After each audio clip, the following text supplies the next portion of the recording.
పెద్దాడా ఇల్లు అమ్మేయటానికే తీర్మానించుకున్నావా? అమ్మకి తప్పేటట్లేదు నానమ్మా. మనకున్న అప్పులకి ఇల్లు కాదు కదా, ఈ వీధి మొత్తం అమ్మినా ఏమీ తీరం. నువ్వు నోరు మీరా ఆడి మాటలకేం గాని మీ తాతయ్య రెక్కలు బొక్కలు చేసుకుని ఈ ఇల్లు కట్టించాడురా. నా బొందులో ప్రాణం ఉండగా అమ్మ నేను నన్ను చంపుకు తిన్నంత ఒట్టే. ఈ మాత్రం దానికి అంత పెద్ద పెద్ద మాటలు ఎందుకు లేనమ్మా? అమ్మలే నా తిప్పలేవో నేనే పడతాను. అన్నయ్య, అసలు ఈ గొడవేమీ లేకుండా నేనే చదువు మానిస్తే? అయ్యి బాబోయ్, భలేవాడివే, చదువు మానేస్తానంటావేంటి? నువ్వేదో కలెక్టర్ అవుతావు, ఇంటెల్ పాదిని ఉద్ధరిస్తావు అని మేమంతా నీ మీద ఆశ పెట్టుకుంటే తప్పురా అన్న. ఆ పని చేయకు. అవును, ఇప్పుడు నీ అయ్యే చదువుకి ఎంత ఖర్చు అవుద్ది? ఢిల్లీ దాకా వెళ్ళాలంటే 500 ఖర్చు అవుతుంది. ఆ పైన ఎగ్జామ్ ఫీజు, ట్యూషన్ ఫీజు, పాత బాకీలో కలిసి కనీసం 25,000 అవుతుంది. 25,000? మా బాబే అంతేనా?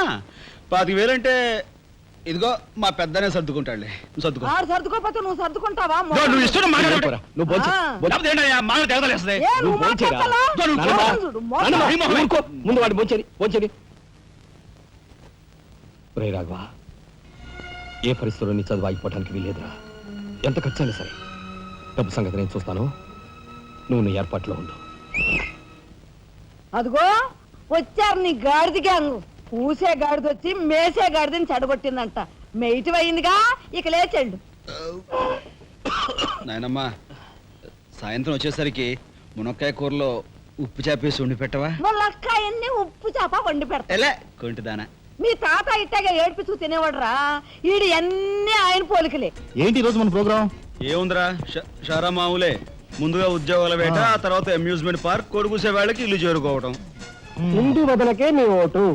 మనాడికి రాజకీయాలంటే ఇంట్రెస్ట్ లేదు, కానీ అప్పట్లో మనందరం కలిసి హిందూ వదల జిందాబాద్ అని ఉంటే ఈ పాటికి ఒక్కొక్కడికి 10 ఉద్యోగాలు ఉండేవి.